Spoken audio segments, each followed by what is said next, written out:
Bonsoir, merci d'avoir cliqué cette vidéo. Que le Seigneur Jésus-Christ vous comble de sa douce présence en cette belle matinée du 26 septembre 2018. C'est un plaisir relevé pour moi de partager avec vous. Aujourd'hui, je continue l'enseignement sur la sanctification. Cependant, je parlerai des relations.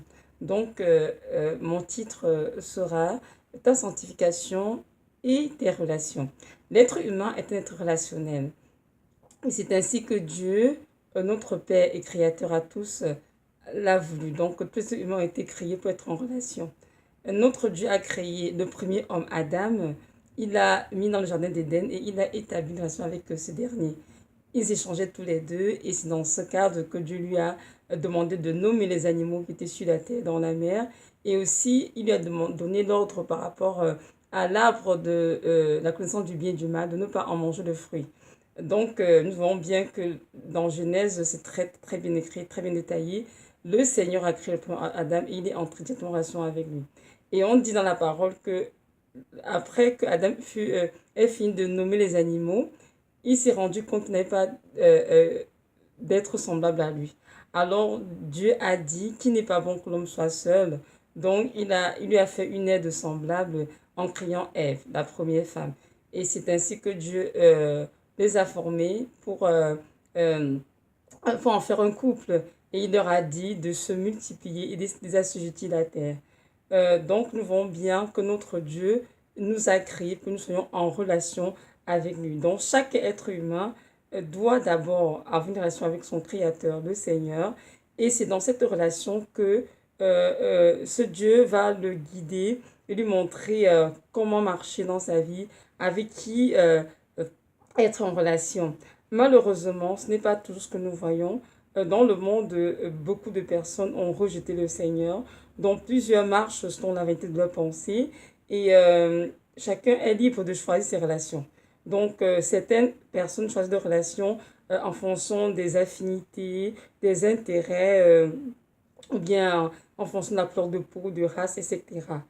Cependant, la question est celle-ci. Qu'en est-il des chrétiens? Est-ce qu'un chrétien a le droit d'être en relation avec qui il veut, ou bien le Seigneur a son mot à dire là-dessus? Et dans lorsque je parle de chrétiens, je ne parle pas de ceux qui vont dans les églises, hein, non loin de là. Car plusieurs vont dans les églises, ils sont assis, mais au fond, ils ne sont même pas sauvés. Je parle de chrétiens. Un chrétien, pour moi, c'est une personne qui a accepté le Seigneur Jésus-Christ comme son sauveur, son Seigneur, et qui marche à sa suite tous les jours de sa vie dans une obéissance complète.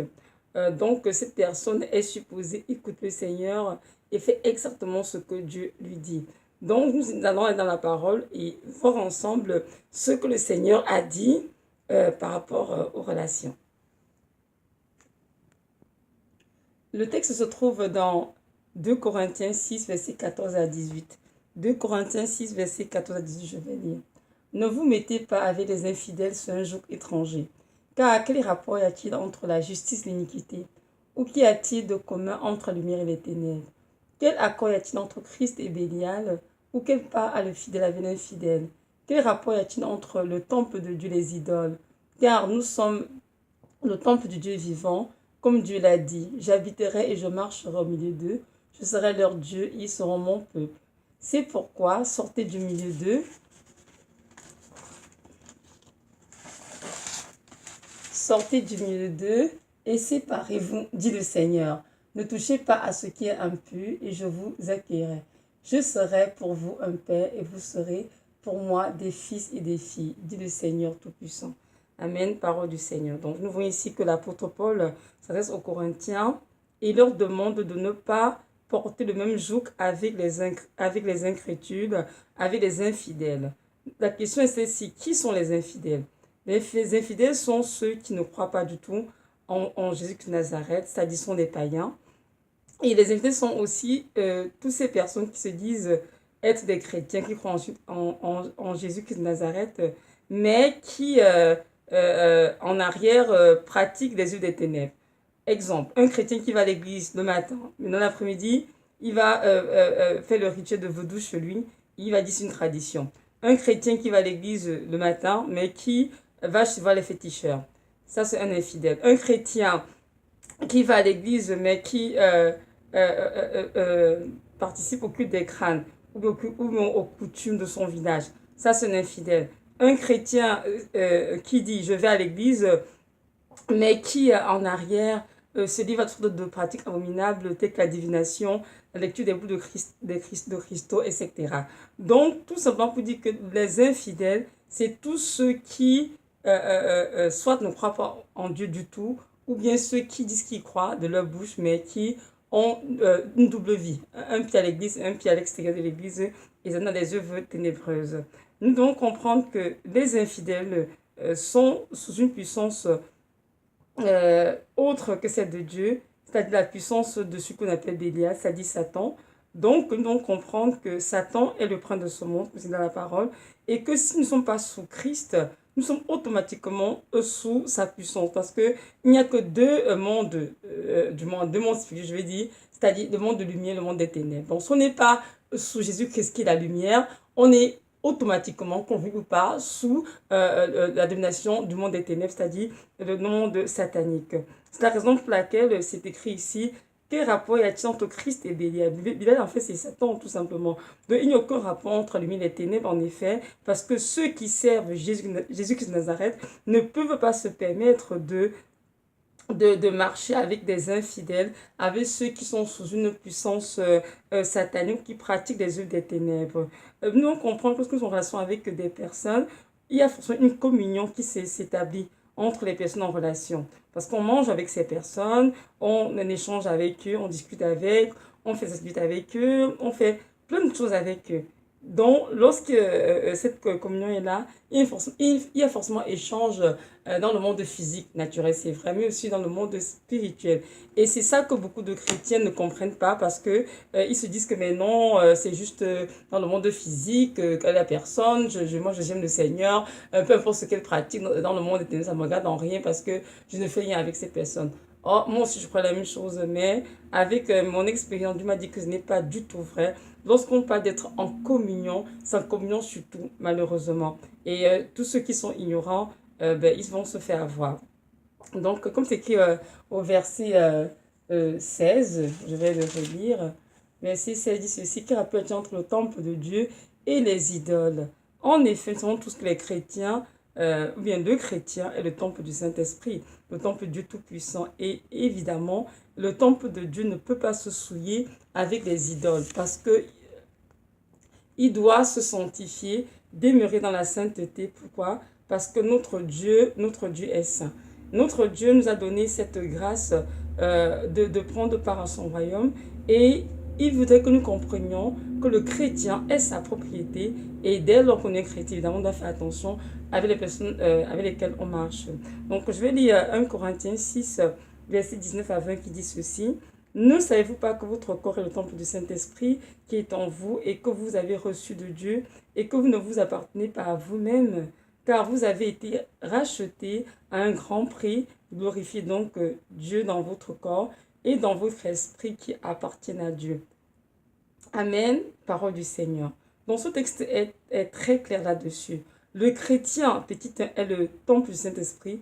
Petit 2, le chrétien est la propriété de Dieu dont il ne s'appartient plus à lui-même. Et il doit toute sa vie justement chercher à glorifier Dieu dans son corps et dans son esprit. Amen.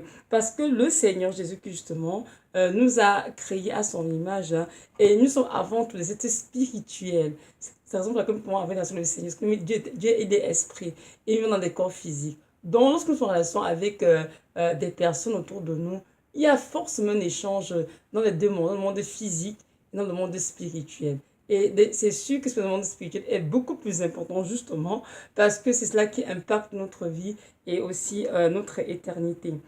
Comme nous parlons justement de la sanctification et des relations, ce texte indique aussi bien qu'un véritable chrétien ne peut pas avoir de relation avec les infidèles, avec les idolâtres tout simplement. Cependant, est-ce que cela est de manière absolue? Est-ce qu'on peut dire dans l'absolu que non, un chrétien ne peut pas avoir de relation avec les gens de ce monde? Nous allons lire un autre passage dans la parole. Ce texte est dans 1 Corinthiens toujours, 1 Corinthiens 5, versets 9 à 10. Donc, je vais lire, qui dit ceci. 1 Corinthiens 5, verset 9 à 10. Je vous ai écrit dans ma lettre de ne pas vous mêler avec les fornicateurs, mais non pas d'une manière absolue avec les fornicateurs de ce monde, ou avec les cupides, ou les ravisseurs, ou les idolâtres. Autrement, il vous faudrait sortir du monde. Je m'arrête d'abord là, c'est le verset 9 à 10. Donc ici, Paul dit aux Corinthiens qu'il leur a demandé de ne pas avoir la des fornicateurs, c'est vrai, les cupides, les ravisseurs, mais non pas de manière absolue. Pourquoi? Parce qu'ils ont besoin, en tant que chrétiens, d'aller vers ces gens du monde, justement, pour la lumière, pour leur apporter l'évangile de Christ, la lumière du Seigneur. Et c'est important d'avoir des relations avec eux, justement, dans le but de les sauver. Cependant, donc, comprendre que nous, dans ces relations avec les personnes que je pourrais dire païennes, c'est Jésus-Christ qui doit nous diriger dans les relations, savoir avec qui est en relation et quelle nature de relation on doit entretenir avec la personne. Nous devons comprendre que c'est notre Dieu nous appelle à la prudence. Pourquoi? Parce que Satan est très rusé et peut utiliser une relation pour nous détruire et nous faire tomber dans le péché ou nous conduire tout simplement en enfer. Dieu nous a dit dans la parole, soyez simples, hein, je crois ça comme des colombes et prudents comme des serpents. Donc un enfant de Dieu doit savoir que le Seigneur Jésus-Christ a un mot à dire sur ses relations. Donc Dieu ne demande pas de venir de notre côté, comme dans des sectes pour dire on est des chrétiens, on peut plus dire bonjour aux gens du monde, on peut plus avoir des relations avec un voisin, avec une voisine ou bien avec des collègues. Ce serait comme une sortie hors du monde. Mais ce n'est pas ça le cœur de Dieu, aucunement. Il est dans la parole que nous sommes dans le monde, mais nous ne sommes pas du monde. Donc nous pouvons avoir des relations dans du monde, mais cependant ces relations doivent être hors de le Seigneur et diriger le Seigneur parce qu'il nous donne la culture spirituelle dans le but d'amener justement le salut dans les familles auxquelles il pourra nous connecter éventuellement. Donc ici l'apôtre Paul dit que non pas de manière absolue, nous pouvons avoir des relations avec les gens du monde, mais c'est important de ce Seigneur choisir ces relations et vraiment les diriger de la manière la plus correcte afin que nous restions vraiment dans la bergerie sans nous perdre. Et maintenant, verset 11, je vais lire 1 Corinthiens 5, verset 11, dit ceci. Or, maintenant, ce que je vous ai écrit, c'est de ne pas vous mêler avec quelqu'un qui se nomme frère, s'il est fornicateur ou cupide ou idolâtre ou médisant ou ivrogne ou ravisseur, de ne même pas manger avec un tel homme. Donc ça, c'est très clair par rapport aux chrétiens. Si tu es un chrétien et que tu as un frère ou son qui se dit chrétien, mais qui vit dans le péché, qui pratique le péché, évidemment, l'apôtre Paul dit de ne pas avoir avec cette personne, de ne même pas manger avec elle. Pourquoi? Parce que ce serait comme te souiller, être en communion avec les idoles ou bien avec les démons de cette personne. Donc c'est très clair. Un chrétien doit se sanctifier et un chrétien doit veiller à avoir des relations avec des personnes qui se sanctifient aussi. Donc c'est ça que je voulais mentionner. Nous sommes effectivement des chrétiens et nous vivons dans ce monde, comme je viens de le dire. Donc nous ne pouvons pas comment on dit, communier du monde, hein, c'est impossible, mais nous devons comprendre que nos relations doivent être hors de le Seigneur et dirigées par lui dans le but d'apporter le salut dans des familles. Ce que nous avons de nos jours, c'est qu'il y a plusieurs chrétiens qui marchent un peu n'importe comment, qui ont cette tendance comment dirais-je, à établir des relations avec n'importe qui et puis ils font pas attention sans que Dieu ait dit son mot dessus. Non, ça c'est pas du tout normal. Le Seigneur Jésus-Christ a son mot à dire sur nos relations. C'est la raison pour laquelle il a dit, si je viens dans 2 Corinthiens 6, hein, il a dit ceci, verset 17. C'est pourquoi sortez du milieu d'eux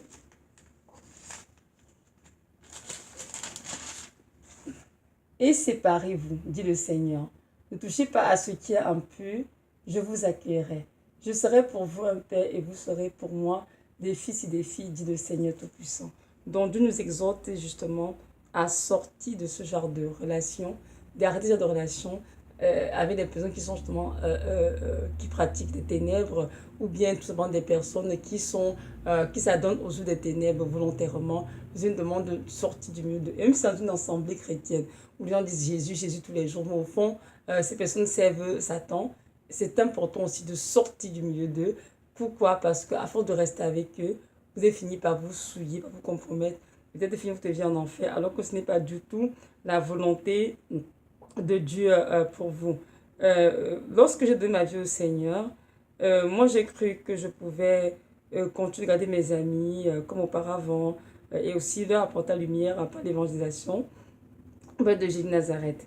Mais durant ma marche chrétienne, je me suis rendu compte que le Seigneur Jésus-Christ voit les choses autrement. C'est-à-dire, je vois les choses de manière très différente de la part du Seigneur. Alors, sous ses ordres, j'ai dû me séparer de plusieurs amis païens que j'avais avant. J'ai donc construit les relations que Dieu a choisi que je puisse continuer avec. Et même dans les églises que j'ai fréquentées longtemps, j'ai eu des frères, des sœurs en Christ.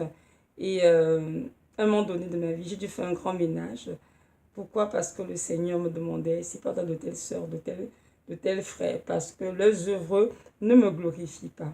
Je vais donner un petit témoin. Je me souviens bien juste d'un cas concret. J'avais une très bonne amie, sœur en Christ aussi, avec qui j'étais très très proche. Et je me suis mariée, je crois, 2 ans avant elle, si je ne me trompe pas, non.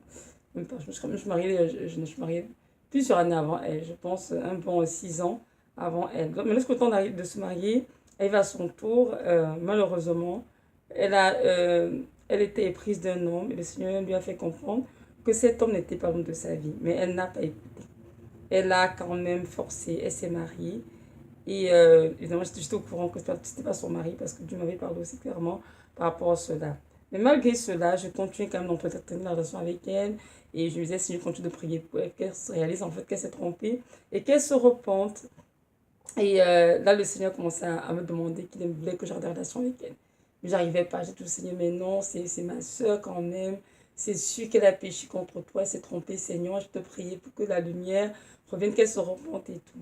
Là, je résistais en fait à obéir. Et un jour, ma marraine allait se coucher et elle fait une sieste. Elle m'a dit vers 13 heures. Et elle dit que tout de suite, est-ce qu'elle s'est couchée? Elle a une vision. Et elle voyait un cercueil. Et des deux côtés, y avait deux personnes. Une personne, c'était cette amie qui était à moi. Et une autre personne, c'était donc moi. Et la voix du Seigneur lui a dit, parce que Evelyne ne veut pas obéir, dis-lui donc alors qu'elle laissera dans son mari, veut faire des enfants. Et c'est qui est entrée dans ce cercueil. Donc elle s'est vraiment réveillée en sursaut. Elle a prié pour moi. Elle a appelé, elle m'a dit, et voilà ce que j'ai vu. Il faut obéir au Seigneur, ne résiste pas. Notre Dieu, le Dieu Tout-Puissant, parce qu'il sait exactement pourquoi il te demande de te séparer de telle personne. Donc évidemment, j'ai obéi en fin de compte. Hein, parce que c'est sûr que ça m'a beaucoup secoué la vision. Mais en fait, il m'a montré plus tard que Satan veut utiliser. Bah, c'est pas elle qu'on peut de contact m'atteindre en fait pour m'ôter la vie. Donc, juste pour vous dire que les relations, elles sont bien, c'est de Dieu, mais il faut faire attention. On n'est pas en relation avec n'importe qui, n'importe comment. Il y a des relations qui sont temporaires, c'est juste pour quelques années ça s'arrête. Et des relations aussi qui se brisent, mais après Dieu les rétablit en son temps aussi. Oui, j'ai vécu ça aussi. Mais dans tous les cas, nous devons comprendre que c'est Dieu qui doit diriger nos relations. Nous devons comprendre qu'il est impossible de marcher avec des personnes de mauvaise vie, avec des personnes qui s'adonnent aux œuvres ténébreuses et croient qu'on ne sera pas infecté. C'est un mensonge, une grande tromperie de la part de Satan. C'est qui dans la parole, dans quel livre c'est écrit, ne vous y trompez pas, les mauvaises compagnies corrompent les bonnes mœurs.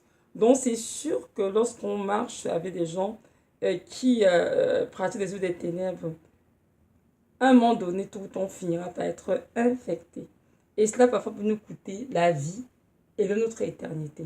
C'est la raison pour laquelle nous devons faire attention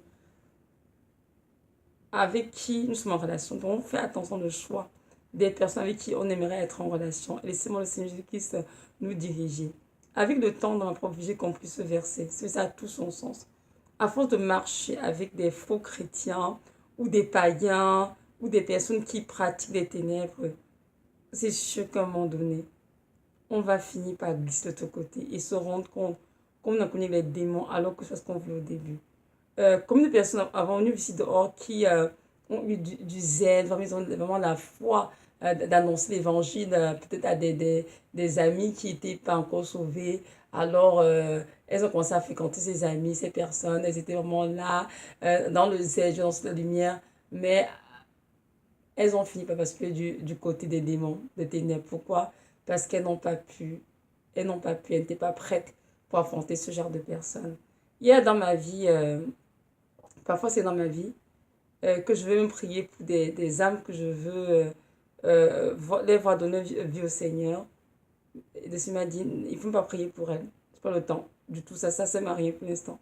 Je ne pas pour elles et tout. Mais lorsque le moment viendra de prier pour ces âmes, je te dirai, Evelyne. Donc, nous comprendre que les relations, ce sont vraiment des choses très complexes. Car il n'y a que Dieu qui, de son trône, sait exactement c'est quoi les vies, c'est quoi les ténèbres cachées dans les vies que nous ne voyons pas forcément lorsque nous sommes sur cette terre. Donc, lorsqu'il nous dit de faire attention à telle personne, à telle relation, c'est mieux de l'écouter. Parce que notre Dieu est un Dieu qui sait tout, qui voit tout et rien ne lui échappe. Notre Dieu qui nous a dit qu'il va nous conduire, par son esprit qui s'inquiète en nous, il sait très bien que tout ça n'y arriverait pas. Mais avec le Saint-Esprit en nous, il est capable de nous dire, de nous dire, voilà, emprunte le chemin A et non le chemin B. L'ami tel est bien pour toi, tel ami est bien pour toi, telle église est bonne pour toi, telle église est bonne pour toi. Mais pour cela, il faut vraiment être à l'écoute du Seigneur, être disposé à obéir au Seigneur. Donc, notre Dieu vraiment nous demande à tous de sortir du milieu de toutes ces choses, de nous séparer de ces personnes, de ne toucher à rien de souillé et il nous recevra. Nous serons pour nous, lui, des fils et des filles, il sera pour nous un père. Notre Dieu est un Dieu saint, nous dit la parole. Il a dit quoi? Soyez saints car je suis saint. Donc, il a horreur du péché, de la saleté. Et nous comprenons bien qu'avec le grand prix, la pépinière Golgotha, il a donné sa vie pour ôter le péché du monde. C'est à la croix qu'il a tout accompli afin que la lumière brille dans la vie de tous êtres humains.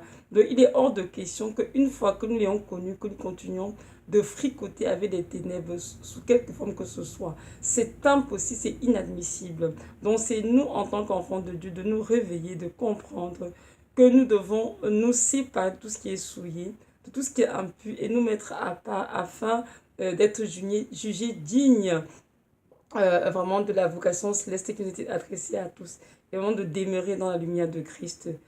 En Christ et dans la parole, il n'y a point de ténèbres. De un enfant qui dit qu'il est chrétien, qui sait le Seigneur, qui marche à la suite, ne peut pas tolérer la ténèbres dans sa vie. Même s'il est ignorant, aussitôt que Dieu va lui parler, il va se réveiller, il dit, mon Seigneur, je me repens, je n'en veux pas, je veux la ténèbres, je veux juste la lumière de Christ. Parce que vous comprenez bien que même s'il y a 80% de lumière, 20% de ténèbres, le 20% de ténèbres pourrait vous conduire tout droit en enfer.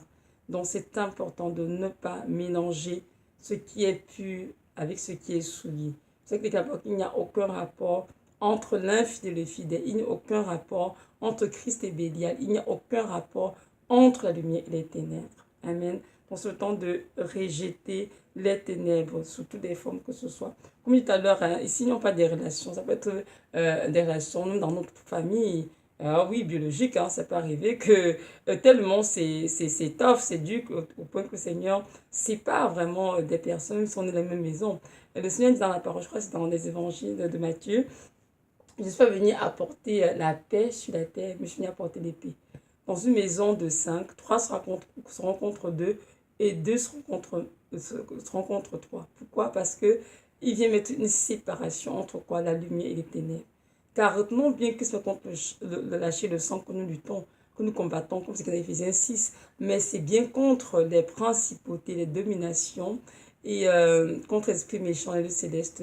Donc, si dans une famille, il y a des enfants qui ne vivent au Seigneur, qui viennent dans la lumière, et qu'à force de prier pour le reste de la famille qui ne se repent pas, même à un moment donné, Dieu peut mettre une séparation claire entre ces enfants, même s'ils sont nés dans la même famille, pour qu'il n'y ait plus de rapport entre lumière et les ténèbres, tout simplement le but de garder ceux qui ont choisi de le suivre vraiment dans la pureté.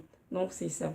J'aimerais aussi nous dire de ne pas avoir la prétention de marcher avec n'importe qui en se disant que ben non, je suis un chrétien, j'aime le Seigneur, celui qui est en moi est plus fort que celui qui est hors de moi. Parce que beaucoup de chrétiens, ils le font. C'est vrai qu'il est écrit la parole que celui qui est en nous est plus fort que ce qui est hors de nous. C'est vrai que Jésus est plus fort que Satan. C'est un verset biblique qui est vrai.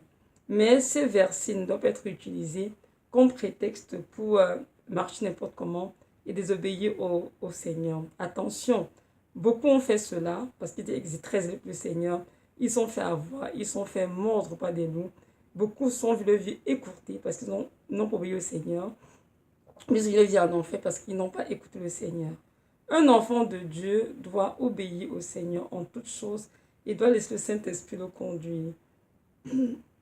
Oui, il est dit dans la parole du Seigneur, soyez purs comme des colombes et prudents comme des cèpes. Donc, les enfants de Dieu doivent aimer la sainteté, la désirer, la sainteté, et rechercher la sainteté en tout temps. Ils doivent être prudents, constants dans leur vie, avec qui ils se tiennent, avec qui ils mangent, avec qui ils marchent. En fait, être prudent surtout. Pourquoi? Parce que nous sommes dans un monde euh, vraiment rempli d'impiété et les chrétiens sont très persécutés. Donc, si le diable qui rôde comme un ruisseau, chant qui va dévorer, te trouve sur son chemin, il va te dévorer à cœur joie. Donc, c'est à toi, en tant que chrétien, de faire attention et de ne pas marcher n'importe comment, avec n'importe qui. Certains chrétiens vont me dire, mais je n'ai rien à craindre. Pardon. Car Jésus sur terre allait dans toutes les maisons. Jésus sur terre, il n'avait peur de personne. Il allait bien vers les païens, lui apporter la bonne nouvelle. J'aimerais te dire que la vérité est que, de un, tu n'es pas Jésus-Christ. Et de deux, Jésus-Christ sur terre était 100% homme, 100% Dieu. Et en lui, il n'y avait aucun péché. Alors que toi, enfant de Dieu, que tu veuilles ou pas, tu pêches à un moment donné, tu pêches d'une façon ou d'une autre. Tu peux pécher, tu as une image impure, trop à Dieu. Tu peux pécher en disant une mauvaise parole, une mauvaise pensée. Et ces péchés ouvrent des portes dans ta vie et te rendent vulnérable.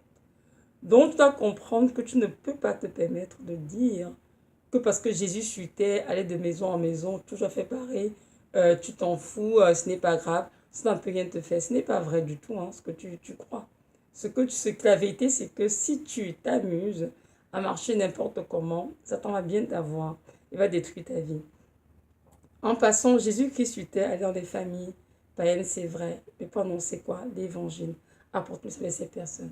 Nous avons beaucoup de chrétiens qui entretiennent beaucoup de relations, que je dirais, des relations inutiles, futiles, avec des personnes de pays d'autres sur cette terre, juste parce qu'ils veulent s'amuser. Ils n'ont pas, même pas de but d'annoncer l'évangile, ils n'ont pas à cœur le salut de ces personnes. Ils veulent juste être en relation, c'est mon ami, c'est ma copine, c'est un frère, c'est une soeur, et puis s'amuser, voyager ça et là, mais ils n'ont même pas à cœur d'annoncer l'évangile dans cette famille-là. Et c'est à eux que Dieu dit en ce moment de faire attention.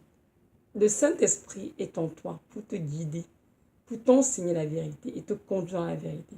Donc, il est important que tu marches sur l'esprit, dans la chair, que tu écoutes ce que le Saint-Esprit a dit sur tes relations et que tu laisses le Saint-Esprit te conduire dans les relations qui ont été établies par le Père. Ce n'est pas à toi de choisir la relation dans laquelle tu veux, mais c'est au Seigneur de choisir la relation dans laquelle tu dois être, que ce soit avec les chrétiens, que ce soit avec des païens. C'est à Dieu de choisir. Il y a des païens dans ce monde, ils sont tout simplement païens. Ils n'ont pas la lumière de qui c'est vrai, mais ils ne pratiquent pas de ténèbres. Mais c'est des païens, qui sont juste païens, qui sont païens, mais en plus de ça, ils servent bien Satan, ils sont des satanistes. Alors, si tu te permets de marcher n'importe comment, je doute très fort que tu sois vraiment dans le de Dieu en tout temps. C'est préférable de prendre le temps de prier, de dire Seigneur, voilà telle personne avec qui je veux entrer en relation. Je veux savoir ce que tu en penses. C'est quoi ton avis, Seigneur? Et être disposé à obéir à ce que Dieu nous dira, évidemment. Ça, c'est quelque chose que je fais très souvent. Et avant, je ne faisais pas ça, en passant. Avant, c'était tout le monde est beau, tout le monde quitte à l'église, tout le monde est chrétien. Donc, on peut faire tout le monde Seigneur. Et en plus, on n'a pas la lumière à tout le monde. Mais Dieu me fait comprendre que ça, c'est manquer de sagesse. Il m'a dit, tu dois utiliser de sagesse dans tes relations et tu dois prier parce que les relations en plus, c'est moi le Seigneur Jésus-Christ qui établit les relations. Donc c'est mieux pour toi de me laisser établir des relations dans lesquelles tu seras épanoui, où tu seras édifié, ou bien tu vas édifier d'autres, au lieu dans des relations qui vont tout simplement te détruire, entacher ta vie et te conduire en enfer. Et depuis que j'écoute le Seigneur, je peux vous assurer que je suis très très bénie. Oui, parce que notre Dieu est vraiment fidèle et il nous aide véritablement à choisir des relations qui glorifient son nom. Quand tu es dans 1 Corinthiens 6, 19 à 20, nous sommes le temple du Saint-Esprit, je parle du chrétien. Et nos relations doivent également glorifier le Seigneur. Pourquoi? Parce qu'il dit que notre esprit, notre corps glorifie le Dieu qui nous a rachetés à un si grand prix. Donc, nous devons laisser le soin au Seigneur de choisir des personnes avec lesquelles nous devons être en relation, afin de ne pas nous souiller avec les choses des ténèbres, les choses impures de ce monde. C'est malheureux de dire cela, mais beaucoup de chrétiens vont se voir voler leur couronne, mais finalement vivent simplement en enfer. Pourquoi?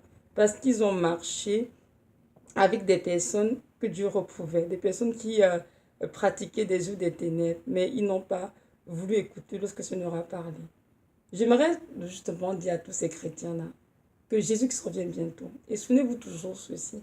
Notre Dieu est un Dieu juste et équitable. Et il dit dans sa parole que qu'on ne se trompe pas. Chacun va raconter ce qu'il a semé. Donc, il dit que chacun est responsable de sa vie, aussi de ses œuvres.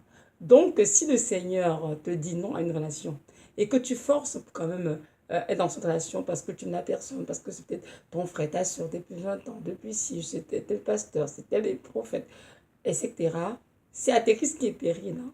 Mais je peux te dire aujourd'hui, mon frère, ma soeur, c'est que l'obéissance vaut mieux que le sacrifice. Je pourrais prendre des heures et des heures pour enseigner en matière de relations parce que j'en ai eu beaucoup de relations. Et Dieu m'a bien enseigné dessus. Et il m'a fait comprendre combien il est important de prier avant d'être en relation.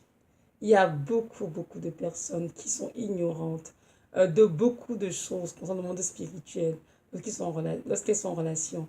Et c'est la raison pour laquelle l'ennemi, justement, arrive à enlever beaucoup de chrétiens de la bergerie pour les conduire vers Satan et ils sont détruits à petit feu à leur insu. J'aimerais juste nous rappeler que notre Seigneur revient bientôt. Donc il est à la porte, son retour est vraiment imminent. Et que c'est le temps de s'embarrasser des relations qui ne glorifient pas le Seigneur, mais c'est le temps de se sanctifier.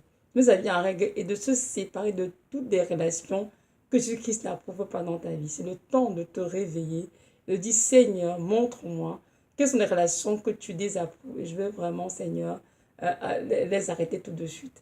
Parce que je pourrais te dire que lorsqu'il reviendra, il faut qu'il te trouve prêt, avec une robe sans tache ni ride. Parce que si tu as une robe souillée par le péché ou par les gens avec lesquels tu as marché, c'est sûr que tu ne pourras pas entrer dans la Jérusalem céleste. Donc, il est important, comme d'aujourd'hui, que tu de voir autour de toi toutes tes relations et que tu les amènes toutes devant le trône de Dieu et que Dieu lui te dise exactement quelles sont les relations qu'il désire que tu conserves et quelles sont celles qu'il veut que tu t'en sépares. Donc, c'est important d'obéir au Seigneur et de ne pas être ce chrétien super zélé qui se croit tout permis et est plus fort que Dieu. Non, non, non, non, non. C'est sûr que Jésus-Christ en toi, tu n'as rien à craindre, c'est vraiment la parole. Mais ce Dieu t'a dit d'être prudent et d'apprendre à être obéissant. C'est important de mentionner cela.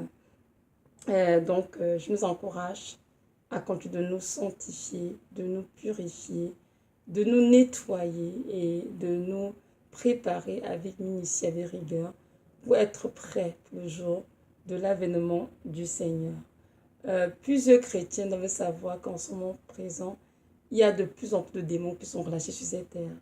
Il y a même beaucoup de démons, mais en apparence humaine. Les voici qu'on est êtres humains profond des démons. Ils sont des agents sataniques auprès de vous pour conduire en enfer. Donc si en cette heure de notre vie, tu ne veilles pas sur tes relations, tu ne fais pas attention, tu seras une proie facile à récupérer pour Satan. Et ce sera tellement dommage pour toi. Et évidemment, ça testera le cœur du Seigneur parce que tu n'as pas été prudent. Donc, j'aimerais vraiment t'encourager à reconsidérer tout ce qu'il nous dit dans ce message et à prier, laisser Dieu vraiment parler à ton propre cœur et te montrer comment faire le ménage dans ta vie. Maintenant, j'aimerais m'adresser à toute personne qui ne connaît pas encore le Seigneur de Nazareth. J'aimerais te dire que ce Dieu est un Dieu tout-puissant. Ce Dieu qui a donné sa vie pour toi afin que tu vives et que tu aies la vie éternelle. Aujourd'hui, je t'encourage à lui poser tes questions. Invoque-le, il te répondra. Je sais qu'il t'aime d'un amour éternel et inconditionnel. Et il soupire après ton âme parce qu'il désire être en relation avec toi. Et aussitôt, il pourra te conduire dans ta destinée et te guider vers les relations qui vont t'édifier et te préparer pour le ciel. Donc aujourd'hui, si tu entends sa voix, n'endurcis pas ton cœur, mais fais ce pas de foi et reçois dans ton cœur comme ton sauveur, ton Seigneur. Merci de m'avoir écouté, soyez richement bénis et que la paix et la grâce de Dieu reposent dans vos vies en abondance. Amen.